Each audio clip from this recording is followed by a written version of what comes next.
Hey everyone, welcome into the Irish NFL show. It's another week in the NFL.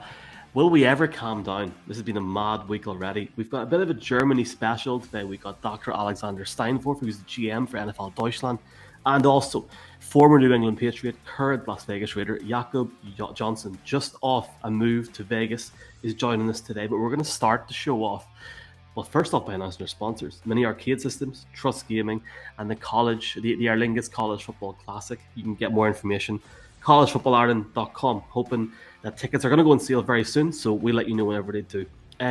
Let's start off, Colin Cronin, Brian O'Leary, lads, welcome in. How are we doing after a bit of a interesting St. Patrick's Day in the NFL? It never stops. We've talked about it, but I think it is absolutely year round at this point. The feeling was, maybe the week after free agency it would calm down. Absolutely no chance. And I think the game has changed a little bit. I would not be surprised if we continue to see moves and trades and all sorts of shenanigans between now and the beginning of the draft in just a few weeks now. Brian? If you had told me at the end of last season, as we were returning from the States in the Super Bowl, the players that have moved on to new teams, you would never have believed it. One or two players, potentially maybe, but what's happened over the past week or so, we joked finishing the show Tuesday last week, will we have enough to discuss on Sunday? Well, we had plenty to discuss, and we've got plenty to discuss because even since then, there's been some crazy moves. Yeah, I enjoyed listening and watching the show back on Sunday. You can get it on your good podcast provider. Just search Irish NFL Show. If you are listening to the podcast, folks, please do give us a review if you can and a comment. Whether good or bad, we'll try and improve. But thank you very much for the support. We're going to focus on two things today before we get our guests on. First off, Tyreek Hill is going to the Dolphins.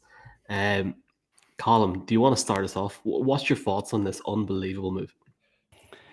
It's certainly a very interesting one. Obviously, it's a decent haul, you would have to say, firstly, for a wide receiver, given that we have seen Devonta Adams go for less, and obviously Hill is going to get a big contract out of this. For the Dolphins, they made big moves on the O-line. They're obviously going all in with their new head coach, and they want to give Tua weapons. For the Chiefs, it's a very interesting move. I wonder why they're doing it. It is there an Alex Ferguson Yap Stam type situation here, because otherwise it doesn't make a great deal of sense. We've seen the players talk about it. Sua Cravens and Chris Harris, guys who played against Tyreek Hill, talking about it on Twitter. He changes everything. He scares the life out of defenders. He makes you play in a different way.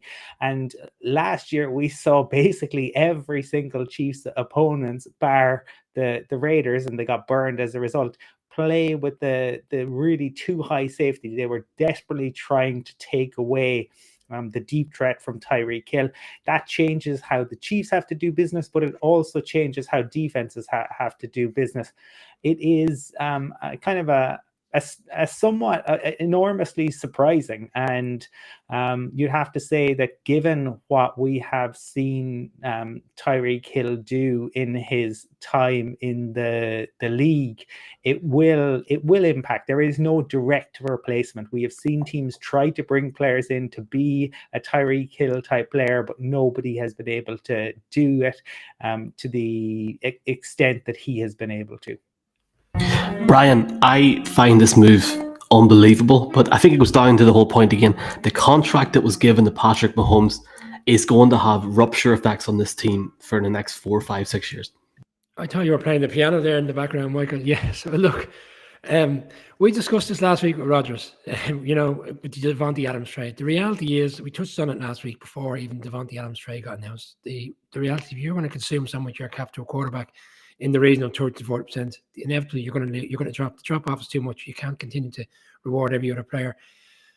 Tyreek Hill has been in and out of conversations for the past while, and it doesn't come as a massive surprise that this has come around, because, as Colin said, things haven't been right in large parts in in Kansas City. And I looked at the draft order there. They've picked up the 29th pick in the draft. And I think from Miami's perspective, they probably looked at it and said, are we going to get a player, who can take the top off of a defense in the draft at that stage? Because they've committed to it, but it looks like the new head coach has said that, judging by what he said at the combine, he feels Tua is a good quarterback and he can get more out of him. So where were they going to go in the draft? Were they going to wait and see what was best available? I think it's for the Dolphins. It's given themselves the opportunity to push back into a situation where they already have a good team. We saw how strong they were during the season last year. They obviously started off poorly, came good again, and they just were left a little bit short in the end, and similar to the season before. They've got the players there, new coach.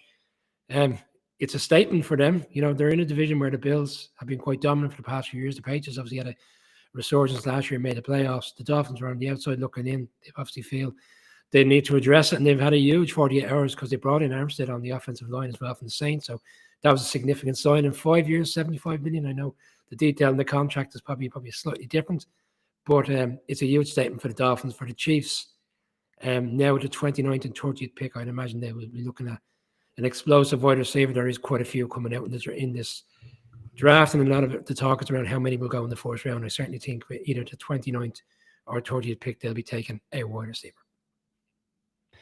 And Schefter has just announced, and by the time viewers are seeing this, the details will be out, but he has agreed to a new contract as well. So the Dolphins getting him, it'll be interesting to see what that looks like. But the other thing in terms of what Tyreek Hill has done, and Schefter tweeted this earlier, is that he what he has accomplished, I suppose, since he first came into the league has been phenomenal. He's up there. He's one of 4 players since 1970 with at least 6 touchdown catches in each of his first 6 seasons. And the other 3 are Randy Moss, Larry Fitz, and Marvin Harrison. So he is in some exalted company. If he can continue to be the deep threat that we have seen him to be, it will make all sorts of difference. With Mike McDaniel and his offensive mind and what he schemes up in terms of the running plays with Waddle and now Tyreek Hill, they should, at least on paper, but everything looks good on paper, but they should be quite fascinating to watch on offense next year. Suddenly, we talked about the AFC West and what an interesting division. The AFC East just got a lot more interesting. Yeah, Brian, thanks for calling me out on the piano stuff. My wife has made 2 appearances on this week's show. Basically, she was tutoring piano next door. And then she also dropped her phone during the Jakob Johnson interview. So thank you very much, Mrs. McQuaid. I'm only joking. I'm stunned that they traded him to an AFC team. Genuinely. And I think we have to now ask, and the fallout's going to happen over the next few weeks. We can sit here and say, and Brian, you texted me earlier on about this as well, saying like, the Chiefs will go for wide receiver in the draft. That's grand. But how many Jamar Chases are out there? And of course, there's explosive players in the draft. There's always going to be those players that's going to work for certain teams. But are you really going to draft a wide receiver, come in April, May time when they sign their contract and try and learn that Patrick Mahomes spread offense or style offense in that little time? I don't understand the move. Give it 1 month ago, before the AFC West got to like Avengers style stuff, the Chiefs were by far the best team in that division. Are they now? Are they the second best team? Someone tell me, who's the best team in the AFC West? I think we'd all have a difference of opinion on that.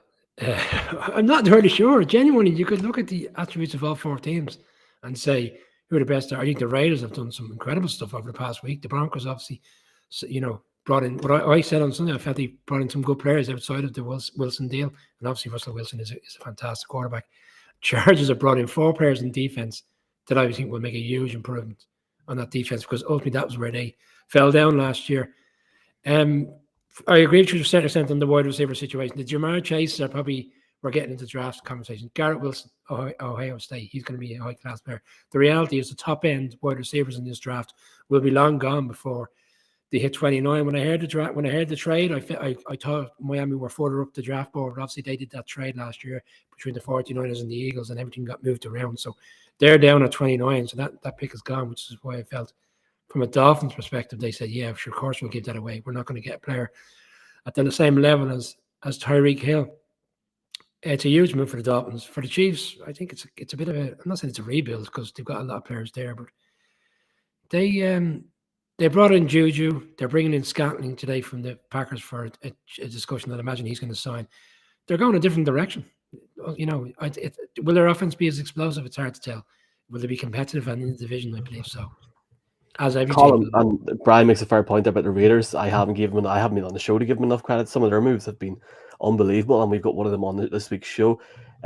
Who's the best team in the West at the minute? I think it's a tie. That's how crazy this division is.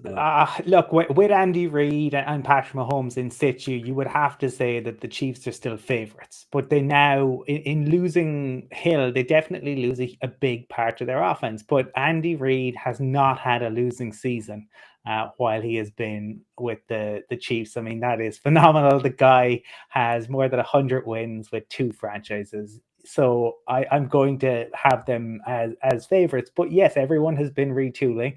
I haven't loved the Chargers' moves. I would have to say I'm still a massive fan of Justin Herbert, but I've said that I'm a bit baffled. I still think they have issues, stopping the run at present. And yeah, they gave Mike Williams the deal. I'm not sure he is all that other WR1s are, but the reality is that the Broncos have a first-year head coach, right? How is he going to do? We have to see that.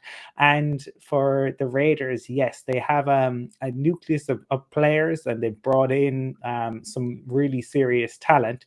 We have to see how Josh McDaniels does as head coach. Obviously, the first time around in Denver, it didn't go so well. Now, already he seems to have learned some things, but you would have to say that this definitely weakens the Chiefs, right? Because there isn't a player like Tyreek Hill. It won't matter no matter who they draft, it will still take time. But Burrow and Chase already had that relationship. Mahomes and Tyreek Hill, they wouldn't have won the Super Bowl. Without Tyreek Hill, they do not win that Super Bowl because Mahomes was able to throw that bomb down the field, and that absolutely changed the game. So this is the big loss. I'm sure Andy Reid will undoubtedly have a scheme, but it will be fascinating to see what way the Chiefs look to. I think Brian is right. They probably have to go in a different direction now. What will that look like? I can't wait to see it, boys. And I think it's that big of a move that we could talk about it for years. I know everyone's getting a tour of my house this week. Let's look at the second deal before we get our first guest on. Matt Ryan is going to Indianapolis. He arrived in Indianapolis on Tuesday this week with the wife, the kids, Blue, etc. I'm just going to say it because I'll let you boys maybe give your thoughts and then we'll get the guests in. I love this move for the Colts. I think it's great. They've got the roster. Matty Ice can come in. And I watched Good Morning Football this week. Matt Ryan's a good quarterback, right? He wasn't the reason they lost that game against New England in the Super Bowl. And we're not going to go down that hole right now, right? But I think they really challenge for that division. I think Tennessee is on a warning here with this move. I think Julio could go to Indianapolis now. I love it. Colin, what's your thoughts on this move? I think it's baffling from the Falcons. I don't understand what the Falcons' thinking is. They decided that they would go all in on trying to get Deshaun Watson. They put aside any character concerns, and it looked like they were going to get him. We talked about it on the show on last Sunday. Kyle Pitts tweeting, and then having to delete it. But to me, Matt Ryan had agreed that he would push back his signing bonus. So he obviously, once they had done that, you can't really stay around. Yeah, I think for the Colts, I think it's an upgrade on Carson Wentz, but it's another year of a new QB. I thought Ryan played at a very decent level last year. For the Falcons, they bring Mariota in. Our friend D. Orlando, he said he's not going to mince his words. He calls it a rebuild. Arthur Blank isn't getting any younger. You'd have to say it's not like they have a huge amount of weapons. Obviously, with Calvin Ridley sitting on the sidelines due to that 17-game suspension for putting on a $1,500 bet, but it kind of, you're paying 55 million to Matty Ryan and to Julio Jones, who aren't going to be on your team. It is staggering, the dead cap hit that they are taking. And I'm, you're looking at it bringing in Mariota. It's a reclamation project. It's a bit like when Tannehill went to Tennessee. You're hoping that obviously the couple of years that he had with the Raiders, when he used to kind of come in as a relief pitcher, in ways, let's see. Arthur Smith is very creative, and as an offensive coach. But I have to say, I thought Matt Ryan handled the situation really well. I think he got a raw deal, but I think he's been very classy in his statements, very classy in the way he has handled the situation. The Colts certainly have upgraded, but for Falcons fans, it's got to be looking at this and wondering what's it all about. Yeah, like I suppose Colin is kind of stole my thunder to a certain extent. Like, I don't understand what the strategy is with the Falcons, because over the past 18 months, they seem to be flip-flopping around what they want to do. Because if it wasn't for the fact that Kyle Pitts is deemed to be a generational player coming out of the draft last year, I'm convinced they would have taken a quarterback. And at the time, that would have been the right thing to do. And I think Matt Ryan would have fully understand that they were looking to the future. And I don't think he would have had an issue with it. Then last week, as Colin alluded to, they were all in on Watson. So therefore, yeah, we're all in. We're 100% going for it this season. And obviously, we'll move Matty Ryan on. And then this week, it's like, fine, Matt Ryan has got his wishes, because Matt Ryan has done it in a professional manner. But I imagine he said, fine, look, it hasn't materialized in terms of the move, but I want my move, because it's clear that you don't want me here, in terms of me being the quarterback this year. And the fact that Mariota's come in for me, and it kind of confirms that they are in the rebuild. And I think, interestingly now, the Falcons are picking at 8 in the draft. And, I know we've spoke briefly on the draft, and we're going to have more coverage over the coming weeks around if there's quarterbacks suitable to be drafted in the top 10, top 15. But I think they really are a live bet now to be looking at Malik Willis, because I don't think Mariota is the long-term answer. Like, what have you seen from Mariota in LA? Like, his stock has gone up so much, and he's only played 2 games in 2 years, and he comes in on certain plays which are, feasible for what the Raiders were trying to do at the time. He had one good game against the Dolphins, the Christmas before last, and yeah, he's been highly sought after as a player potentially to go back and be a starter. So for me, it's a rebuild. And for Matt Ryan, Matt Ryan is more deserving of the playoff opportunities he's had, because he's had a really successful career, and he's the ultimate pro, and he'll go in there to coast. And I do agree with you, Michael. I think they are fair and favourites for the division now. I think Tannehill is a question mark with the Titans, and I think they're going to have on borrowed time with him. And it puts them back in position, because let's not forget, if Wentz and that team played well in week 17, week 18, whatever it was, they would have been in the playoffs. So they're a team on the verge of pushing on, and I think he's the kind of quarterback that will get them there. But it's still, from the Colts' point of view, it doesn't solve the issue in the long run. They've had 5 quarterbacks in 5 years. At some stage, the penny has to drop that you just can't keep churning over quarterbacks and expect to be successful every year. Believe me, your last point, I know exactly what you mean there. I feel like we have a lot that we could talk about Baker Mayfield. If anything has happened, and this is pre-recorded, we'll try and get something else out as well. Just one thing, just on the Falcons, Michael. What the other thing that would just to touch on is Terry Fontenot. Like, what does this? Like, he's now in his 2nd year as GM. Obviously, last year didn't go as he wanted. What are they if they don't take a QB, and we know it's not a super QB? What does it mean for Terry Fontenot as well, who was enormously regarded, and rightly so, when he took the job? But you'd have to say, if the Falcons, there's pressure, and Arthur Smith had not acknowledged that they have to win, but if they have another losing season at the end of this, and he's had 2 losing seasons in his first year as first couple of years as GM, it's less than ideal. Yeah, I was gonna say as well, like, Arthur Blanks came out recently, in recent years, I'm not sure the exact date, saying they have to have any good team has a succession plan. Is Marcus Mariota's succession plan? Like, what is the plan? What's going on? As I know you boys have touched on there.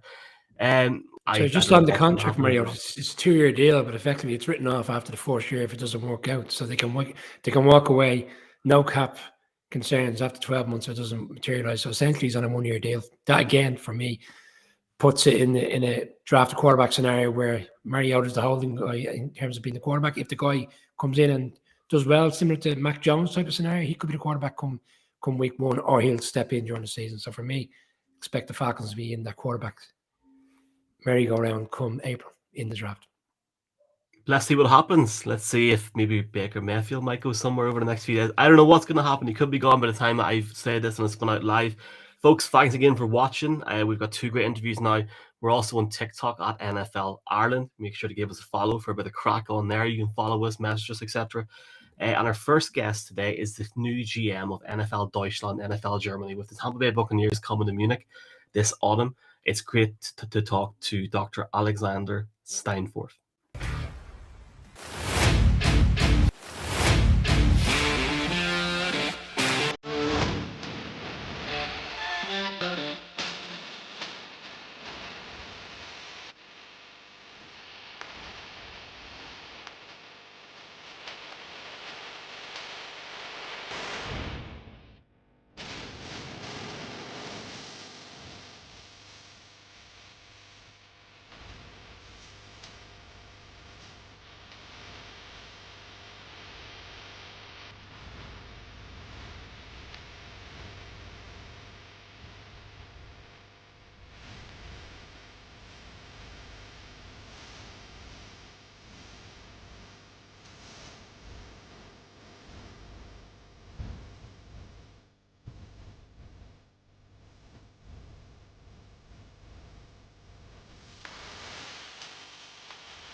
Okay, folks, our next guest on this week's Irish NFL show is none other than the general manager of NFL Germany, Alexander Steinforth. Dr. Alexander Steinforth, a very, very warm welcome to the show. It's great to have you on the show. We've been lucky to have Brett Gosper, Henry Hodgson on, so to now have the GM of Germany on, it's a great honor. Thank you very much, guys. It's a pleasure, and happy belated St. Patrick's Day to you. Absolutely. And here, you've had a very, very busy and exciting few weeks and months as well. We're very excited for this autumn. Have you been to Ireland before, though, Alexander? I have actually, like my uncle lives there close to Cork, so I've unfortunately only been over once, but no, I have been to Ireland, yes. Well, we'll have to get you back. I'm actually at home in Cork recording this. So nice. yeah, we've got people from kind of all parts of the country, Alexander. So yeah, anytime you want to come to Ireland, please do. But I suppose Michael has outlined the job that you have. Can you maybe talk to us a little bit about, did you know much about the NFL before taking this role, or what's your history with the NFL? It's an interesting one. I mean, as you might know, Germany is a soccer or football country, depending on where you come from. Same as most of the kids in Germany, or most of the boys in Germany, especially. I grew up playing football, but not American football, but European football. But at the same time, like I also kind of grew up with the NFL Europe, and being from Düsseldorf, as you will probably know as well, there was Rhine Fire in Düsseldorf. So there was like a big attraction back in the days in Düsseldorf, and actually like because the local football club had quite some challenging years when Rhine Fire was getting bigger and bigger. There were quite a few years when Rhine Fire had like a bigger audience and more people in the stadium than Fortuna Düsseldorf, the local football club had, or the local soccer club.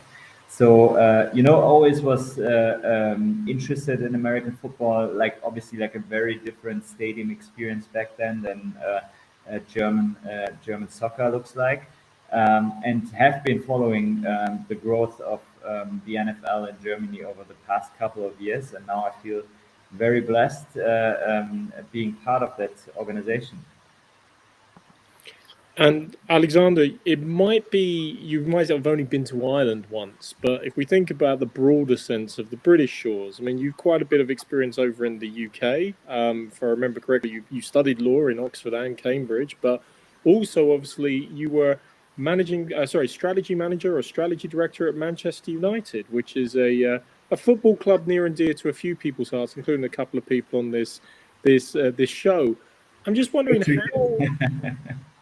I'm just thinking with all of that and your strategy background at BCG and things like this, I mean, how helpful is all of that to now what your role is really, which is about broadening and expanding the nature of the NFL in Germany, which, as you said, is still very much a football land, not necessarily with the American at the start yet.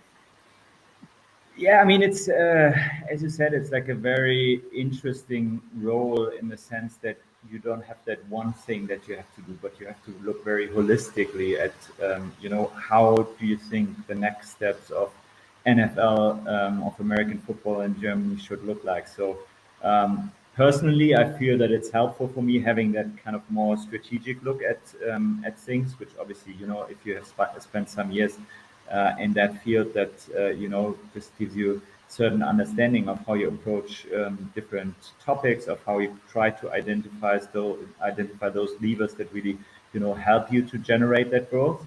At the same time, I mean, there's so many different routes into similar roles like mine. If you look at my counterparts in Canada and Mexico, soon in the UK as well. In China, all have very different, backgrounds. I think what's essential is, understanding how sports works and how the sport industry works. But at the same time, not, limiting yourself to just being a big fan, but really trying to look at it in a strategic way, trying to say, okay, which things do we want to do, which things should we do, and which things probably like we would like to do but don't have the bandwidth, and which things should we not do. Well, it's a very exciting time for NFL fans, Ireland, UK, Europe, especially Germany, and we're all very excited for Germany this autumn. Look, if any NFL fan watching this or listening to this has been literally offline for the last two or 3 months, there's a game happening, obviously in Bayern Munich Stadium, and the Bucks have been announced as the home team. Alexander, now the one thing last year for the UK games, it was all sort of announced sort of specially on the schedule release day for the NFL. Is that very much sort of the plan at the moment to maybe keep all those details until that day, or do you have anything special planned, or is it all sort of TBC at the moment? Well, you forgot to mention the major thing we worked on, which is bringing Tom Brady back, obviously. But yes. no, see, I mean, all joking aside, yeah, I mean, as you know, we have announced those details that we are already able to announce, and that we, feel fully confident in announcing. So the first team, obviously, the city and stadium where we will be playing the first ever regular season match in Germany. And at the same time, obviously, like a lot of questions coming in. Okay, who's going to be the opponent? Who's playing the Bucks in Munich later this year? As you said, I mean, the plan right now is currently to announce all those details around scheduling release. We're just looking into the right way of doing it. Probably, hopefully, again, something out of Munich. We'll see. But I mean, yeah, a lot of excitement building up right now. You might have seen the registries of interest, like a lot of people are keen on attending that game, and that's very much in line with what we've seen in the for the London games over the past couple of years, where up to 10-15% were always traveling in from Germany, trying to experience the real NFL experience. So we're looking forward to now creating that unique Germany NFL experience for the first time in Munich. And I suppose, building on that, Alexander, and touching, obviously the Tom Brady news breaks, last week now, and I've seen the memes on Twitter about the reaction of all the various people. It must be very exciting. But we know that whether Brady was there or not, there were still 19 million fans in Germany. We, as people who watch, say, European soccer, you can see the atmosphere at Borussia Dortmund, at the Bayern games, the kind of and just from visiting Germany, I think that the relationship between Ireland and Germany, Germans are always known to like a party, the Irish like a party as well. But can you talk to us, I suppose, a little bit about, for people watching this, in Ireland, in the UK, and in America, what will it be like for, when the games take place? What will that atmosphere be like when the Bucks do run onto the field? Well, we'll see, but we obviously do have certain, ideas slash expectations, which are very well backed by how we see, Germans behaving when it comes to NFL. I think it's fair to say that the Germans are probably amongst the most passionate fans. I mean, those that are already into NFL, into American football. Probably similar to the London games, you will see a lot of different jerseys. So it's more about being a fan of the league as a whole. Obviously, there are some teams that have a bigger footprint in Germany, like the Patriots, probably the Bucks as well with Brady. The Chiefs have entered into a partnership with Bayern Munich. So some of those that also won the HMA rights for the German market. But yeah, I think there's so much excitement right now in Germany about the NFL, which I'm very confident will also be reflected in the atmosphere for that, not just for that first game, but especially for that first game. Germans, like to, as you said, make a party in the stadium or be loud in the stadium. It's probably a bit less lean back and a bit more, chance in the stands. So hopefully, and I'm very confident about that it's going to be a really good and very unique NFL experience. Alexander, I love that you brought up my specialist topic on Mastermind, which is Tom Brady and everything he does in his life. He is actually the only quarterback to have ever thrown for 300 yards and 3 touchdowns in 3 different countries. So maybe later this year he gets to make it 4 when he visits Germany as well. So that could be fun to see. Although I'm fascinated to see if Gronk comes out of retirement, because I'm just imagining Gronk over in Munich for Oktoberfest, which could be entertaining, to say the least. Yeah, it might conflict with the season though, unless the Bucks give him a week off or something like that. They have to buy usually the week after, Alexander. I'm sure he'll be fine. Well, yeah, let's work on that. But actually, a serious point. You mentioned the Rhine Fire there a minute ago. Obviously, it'd be incumbent upon us to flag. I mean, NFL Europe. I mean, the last vestiges of NFL Europe had 5 teams out of the 6 from Germany. When it closed 15 years ago, I think there was 50,000 fans at the last World Bowl. The interest in American football, the interest in the NFL hasn't waned in Germany during that time. We see it ourselves at the London games, the amount of people that travel over. I mean, this feels like it's going to be an explosion of excitement. How long do you think you're going to get away with just one game in Germany? Because I can see the excitement building already in that fan base. Yeah, I mean, again, if you look at the ticket registries, we could probably take on 10 games at least this year and sell them out, within a couple of days probably. But I mean, we are super happy and super blessed having a game in market. And obviously, I mean, I wouldn't mind if anyone from the New York office would come up and say, look, can we have a second one? Or, I mean, same as the Jacks are doing in London, one of the franchises coming up and saying, we saw that game in Germany being played. We saw the atmosphere. So let's talk about it. But it's nothing, on our agenda, which we are actively trying to push at this point in time, because we're fully focused on executing that first ever regular season match and to the highest standards, obviously. So a really exciting point in time to be with the league. Finally having the real experience, the real deal in market. But yeah, I mean, who knows what will happen in like 3-4 years? Obviously, the league is investing heavily into internationals, trying to win fans all over the world. And as you know, games are always the most tangible asset that you can bring into a market to further develop your fan base, further grow your fan base, and just get everyone, as many people as possible, access to what NFL really is all about.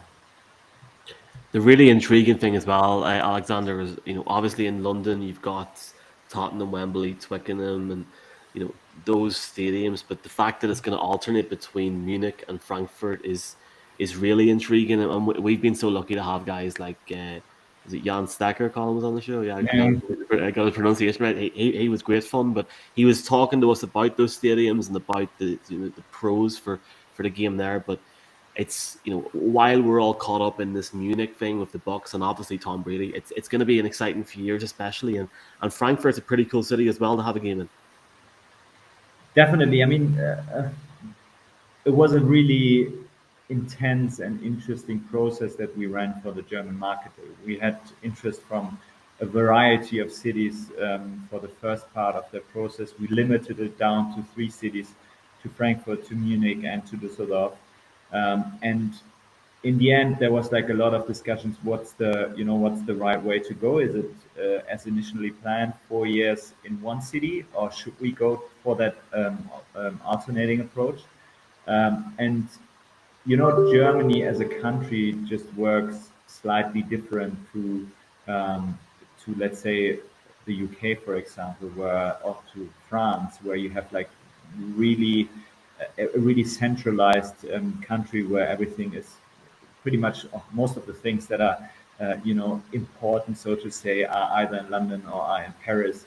It's very different in Germany. You have Munich, you have Berlin, you have Frankfurt, you have Hamburg, you have Stuttgart, you have Cologne, Düsseldorf, Leipzig, Dresden, you name it. Like so many different cities, and much more decentralized, which to a certain extent makes it more challenging to really get everyone experience NFL. You need to be visible in more than one city. And that's what we also want to do. We don't want to be that local attraction that just comes to one part of the country. And obviously, we won't have everything in year one, and probably also not in year two. But our, midterm goal is to be active, to be visible, to be present in as many places within Germany as the organization can handle, because we don't just want to get everyone who's interested to a game, which will be the major challenge because of the limitations on seats, but getting them to experience other things that are important about the NFL, like NFL flag, like watch parties, like FanFest, like having meetings with some of the HMA clubs that are coming over to Germany. So, quite a bit on the agenda, a lot of things that we're looking at right now. And still, we're also aware that the timeline is pretty tight until that first game. So there will be things that we just cannot squeeze into 2022, but which will probably come more to life in the next year. I have to say, I suppose, as somebody in Ireland, I've always loved the fact that the German national team does play around the country, that it is, not quite as centralized. And I think that will add to the atmosphere.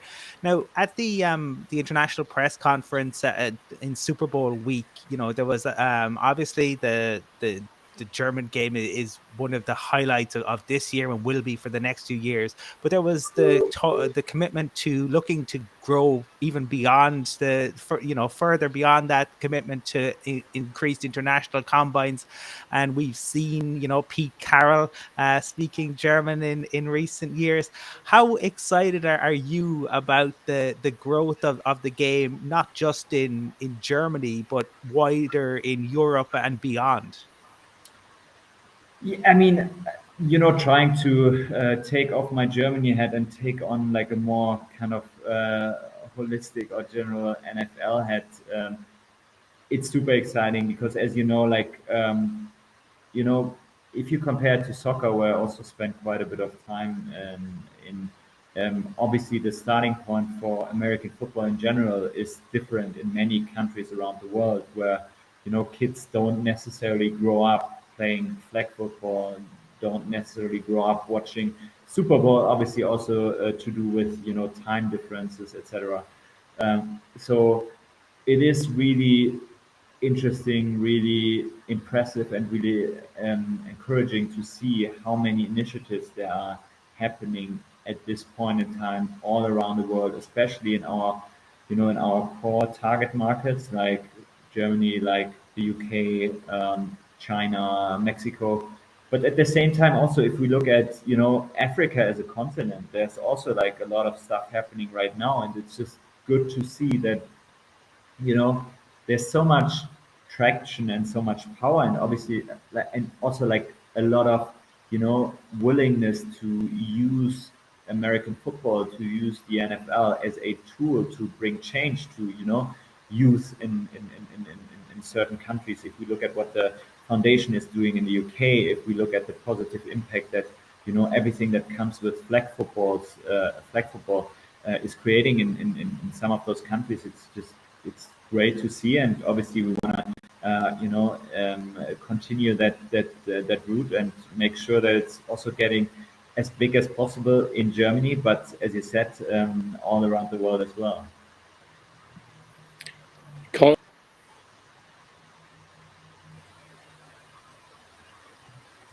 Column's mentioning Pete. Yeah, Mark's gone. Hold on, here he is. That had to happen. Mark, last question for you, man. Go. Yeah. Sorry, Alexander. I mean, Colin mentions about Pete Carroll talking German, but I think the only person that speaks German worse than Pete Carroll was probably me at the international press conference. So I apologize again for that part.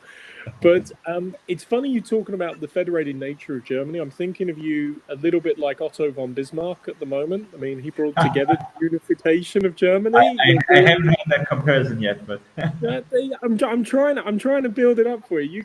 You can make it. And look, Otto von Bismarck had obviously a vision. He had a vision of a unified Germany, and I want to give you a vision to think of. The very first London game featured the New York Giants versus the Miami Dolphins. The year, of course, that the New York Giants went on to win the Super Bowl against my beloved Patriots. You're going to have the first Germany game this year. You already have Tom Brady attending. Maybe Patrick Mahomes might decide to be there in opposition.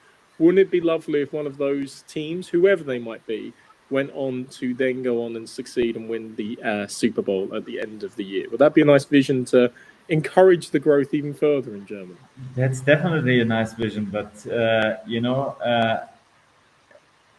I think you could play almost any team right now in Germany, and this excitement would still be going through the roof, because having Tom Brady there, having the Bucks there is amazing. Having like what we can already say, like a a really interesting opponent there as well is amazing. But it's about getting access to the NFL, making sure that people can experience everything that we are planning on setting up, not just within the stadium but also around it later this year in Munich. That's the big prize, and the Bucks and Tom Brady are obviously like the icing on the cake there. Well, Dr. Alexander, we want to not just wish you, but everybody part of NFL Germany, all fans, continued success this year. We're delighted for you because it's great to see the game expanding across Europe. And anyone watching this in Ireland, there is a flight to Munich on a Saturday morning with Aer Lingus from Dublin. So everyone get over there, October, November, whenever it's announced. But continued success, and thanks very much for coming on. Thank you very much. Pleasure spending some time with you.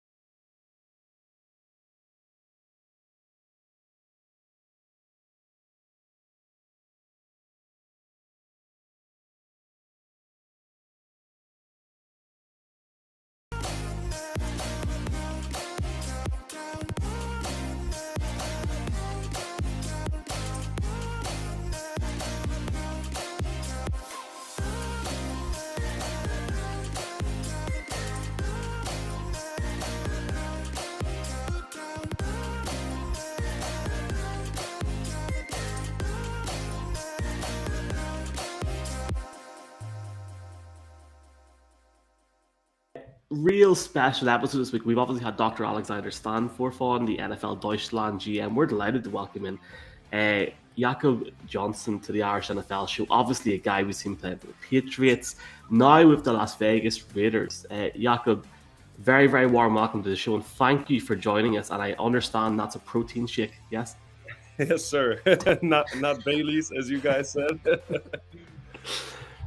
Jakob, have you ever been to Ireland before? Because you've obviously played in Europe, you've been part of the international scene. Yeah. Have you ever been to Dublin or Belfast or anywhere? Not yet, but it's definitely on my bucket list. I've only ever been to London. I wasn't impressed, but I heard Ireland is really where you want to go.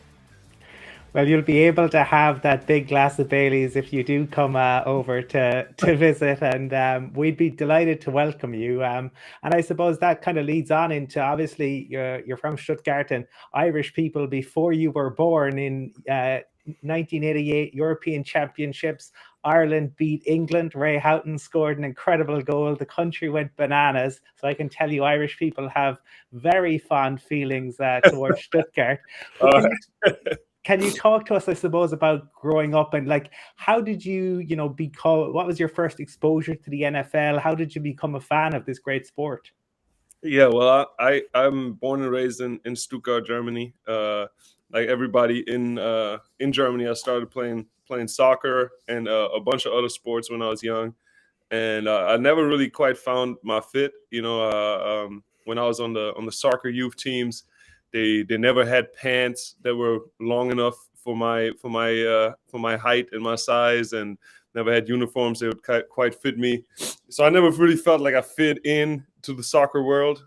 And at the same time, I kept getting in trouble in school for wrestling with my friends in the back of the classroom and things like that. So all the teachers were telling my mom to put me in more sports to get rid of some of that extra energy. So I tried everything: swimming, wrestling, basketball, handball, everything. And one day she saw an article in a newspaper about the Stuttgart Scorpions, and dropped me off at a practice there. And when I came home that night, I didn't say a word. I was just a big smile on my face and tired and happy, and just stuck with it ever since. Jakob, just after your time with the Scorpions, you moved to Tennessee at a relatively young age, 19. Can you talk to us about that transition into moving from Germany to the States? It was probably quite daunting for a young person at that age. Yeah, I mean, it's a big move. I graduated school in Germany when I was 18. I think in 2013. Finished 13th grade, and then I had a dream of course, of playing college football. After getting good at football, it took me a while, right? It didn't happen right away for me. I was quite bad when I first started. I was a super skinny cornerback, but over some time and with the right friends around me, we got pretty good and made it to the German youth national team, and had some of the American import players tell us that we would be good enough to compete in America. So I sent emails out to every FBS school, every linebacker coach, defensive coordinator, recruiting, and video guys. I found all their email addresses on the school's home pages and sent them personalized emails. It was like, I think 600 emails or so. Took me a whole winter break. It was a whole project. I took the SAT and ACT so I could show those schools that I can hang academically. And I only got three replies. They were all essentially saying, come to the States, find a way to prove yourself against American talent, so we know how good you really are. And then, kind of out of options, I called my aunt in Jacksonville, Florida. My dad's side of the family is from that region, and asked if I can stay with her for a couple months. And credit to her, she took me in. I signed up for the local high school. In Florida, you are allowed to play high school football until the season that you turn 19, and thankfully I was still 18 at the time, and played for the Reball Trojans. Kind of left all my friends and family that I grew up with in Germany, and then kind of halfway through the seasons, the first offers from college programs started rolling in, and I was an early enrollee in Tennessee that January, so January 2014. And Jakob, once you started your professional career, you decided to return home and play in the German league. Can you maybe bring us through that decision process there? So, for example, where others may have thought about maybe remaining in the US and looking at different options, you decided to return home. And look, it's clearly worked out very well for you. And the game in Germany now is just Yeah. flying as well. Yeah, it wasn't really a matter of choosing that route for me. It was really just my only option, right? Like I was at the University of Tennessee for 4 years. You have 4 years of eligibility plus a redshirt year. I didn't get redshirted my freshman year. I was playing special teams for most of that season. Started a couple games at linebacker at the end of the season, and then just kind of switched positions in my next training camp. Got moved over to the offensive side of the ball. Started playing tight end, and then just kind of dealt with that transition for the next 2 years, like learning how to run routes, learning how to catch the ball, all those things. And then my senior year, got to play some more, got to finally get on the field. Ended up hurting my shoulder at the end of the season, which kind of killed my pro day preparation. I still did my pro day at the University of Tennessee. Wasn't really a real glorious occasion, but after that, I was kind of like, okay, this is it football wise for me. We're gonna hang the cleats up, and I wanted to go to med school. Obviously, in America, med school is almost unaffordable unless you're willing to take up huge amounts of debt. And my family in Germany just suggested, hey, why don't you come home and just go to med school here in Germany? And that was the plan. And it was my friends actually that grew up playing with the Scorpions who convinced me to, hey, if you're gonna come home to Stuttgart, you're gonna play for us at least for one more season. I was really at that point, ready to stop playing at all. And then over the course of that season, the Pathway program, who had spoken to me briefly during my senior year at Tennessee, reached back out to me, invited me to a tryout in London. That's how I got over there. I did my tryout there, and then a couple months later, they invited me to come to IMG in Florida and train there with them. And yeah, you're mentioning the international player pathway. You were the first ever international pathway player to be activated from a practice squad, the second ever to make an active roster after F.A. Obada, who we've had on. But you were, most importantly, I think, the first ever to catch a touchdown pass, which you did for the Patriots against the Seahawks. Can you talk to us a little bit, I suppose, about catching that touchdown from Cam and what that felt like? Yeah, it was obviously a big moment. That play had been in for a couple weeks, and when you have a play in the game plan, eventually it's going to get called. So I knew it was coming. Eventually, it was just a matter of time. In that game, we had a bunch of situations where it could have been called. So with each one of this, with each trips into the red zone, into the goal line, I knew, okay, if it's not getting called this time, that just increases the chance of it getting called next time. So once it was called, then it's just execution. You run the play so many times in practice that when it gets called in the game, you're comfortable, and each play has like one little point that if that one goes your way, then it's usually a good play. And as soon as I made that defender at the line of scrimmage miss, I knew that there was going to be nobody else to cover me. And Cam threw me a great ball, and from there on, it was easy to just catch it and turn around and celebrate.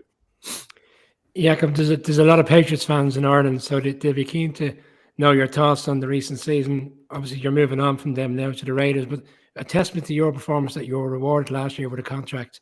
And you had a significant role this season. They made the playoffs. Were you taken back by how quickly Mac Jones took to the position, and your overall thoughts on the season that was? Yeah, I mean, all the credit to him. I mean, I think all the Patriots fans can rest assured that they have a really good guy in that position. I mean, he came in from day one, nothing but smiles and hard work. Even when times were tough, he was always there to pick us up and keep pushing forward. And I think he'll have a great career ahead of him, man. I mean, he's doing everything right, and just incredibly mature for a guy that's so young. I can't imagine coming right out of college and then being tasked with leading a franchise. And I mean, he's just done a tremendous job. We will get talking some Raiders in a few minutes, but I'd love to hear your thoughts, Jakob, on the international player pathway. And we spoke to a few players. Yeah. We've had Henry Hodgson on, different guys on, just talking about the growth of that there. How did you find that experience? Because it's just really exploded in recent seasons. Yeah, I mean, to me, it's all the credit goes to Will Bryce and Adden, who two English guys who kind of started this whole pathway thing, and James Cook in their position now. Like, those guys put a lot of work in scouting guys. They do a great job in incorporating us alumni, and getting us in to talk to the younger guys, and giving our. Can you guys still hear me? Here we go. All right, and giving our the lessons that we learned on to the next generation.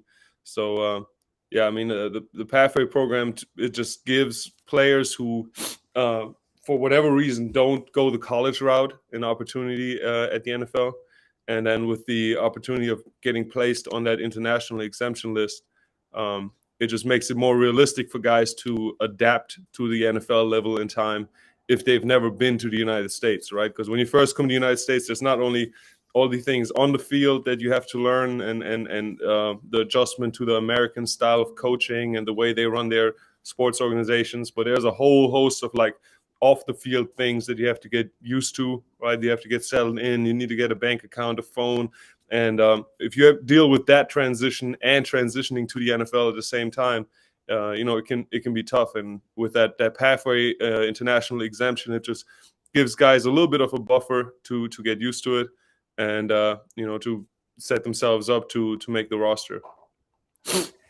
And obviously, we mentioned it earlier in the interview, but a crazy few weeks in free agency for the league. But obviously, for you, you've moved across to the most stacked division in football. But you will have a familiar face there in your head coach, who you'll know from your time in New England. How excited are you to be playing for the Raiders and in the AFC West? Oh, yeah, I mean, I'm super excited. I'm still learning about the Raiders organization now. Obviously one of the historic franchises in the NFL. With history going back to the 60s, 70s, 80s. I mean, it really doesn't matter which decade you look in. There's some legendary Raiders teams and coaches. So I'm just trying to soak it all in. Incredibly grateful that I started this journey as a football fan, and I got to play for the Patriots, got to play with some great guys there, and now get to go to the Raiders and do it all over again.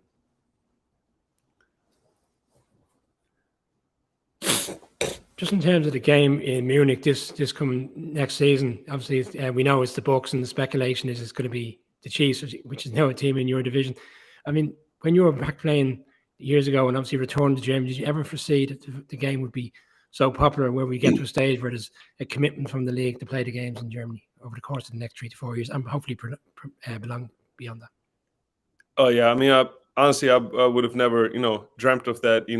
The London games were obviously a huge step, but no offense to anybody out there on the islands, but on the mainland, Germany and German football is really where I would say the elite football in Germany is being played, in Europe is being played. So for the NFL to recognize that and to not worry about the language barrier, and really commit to growing the game internationally and bringing a game to where people are waiting for it. I mean, that's huge, and we all stand on the shoulders of giants. I mean, we didn't get here overnight. It took a lot of people in the NFL international office, committing to this. Moritz Böhringer, the first German guy to get drafted, who raised the eyes. I mean, before him it was the Björn Berners and the Sebastian Vollmers. But to now be at this point, I think it'll be a great experience for the German fans, and I think it'll be a shift of perspective for the NFL once they really understand how big the demand for football is in Europe and in Germany in particular. Absolutely right. And this is the last round of questions, Jakob. I completely agree. I think fans in Germany really deserve a game, and we sort of have the same viewpoint because we're an island away from London as well, Yeah. in that sense. Record viewing figures as well last month. Now, finally, I have to ask you this for myself. Mark, who's on this show usually, is a big Patriots fan, and we've heard so many stories about Bill Belichick in numerous interviews. Really insightful, but usually from people who have dealt with him from afar. As a player, how did you find working with Bill? Have you any interesting or funny stories to tell us?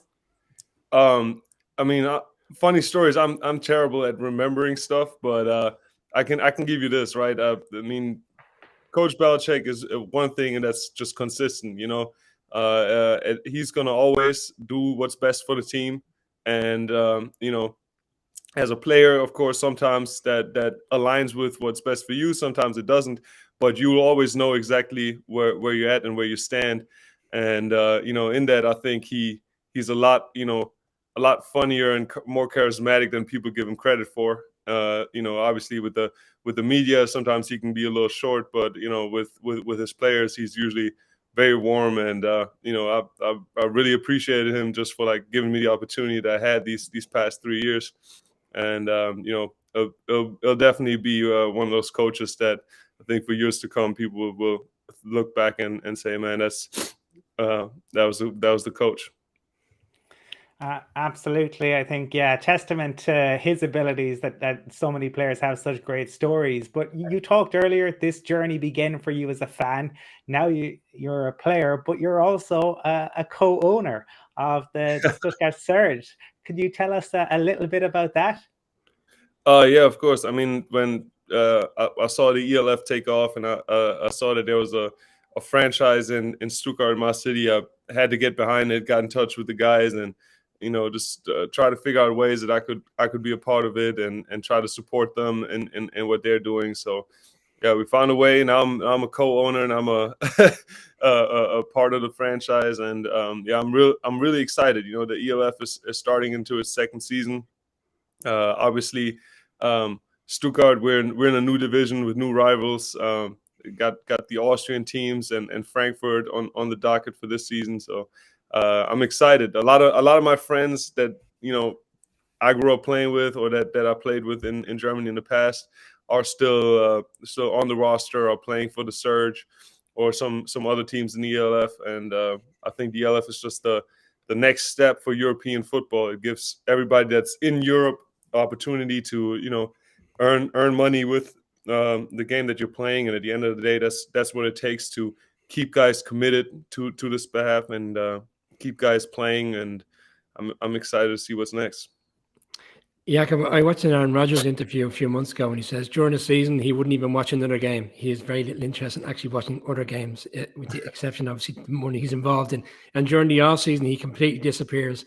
What's your off season like? Obviously, you've changed teams now. What's the plan going forward for the next few months? Yeah, I mean, I'm actually back in Germany on April 10th for my first football camp that we're hosting in Stuttgart.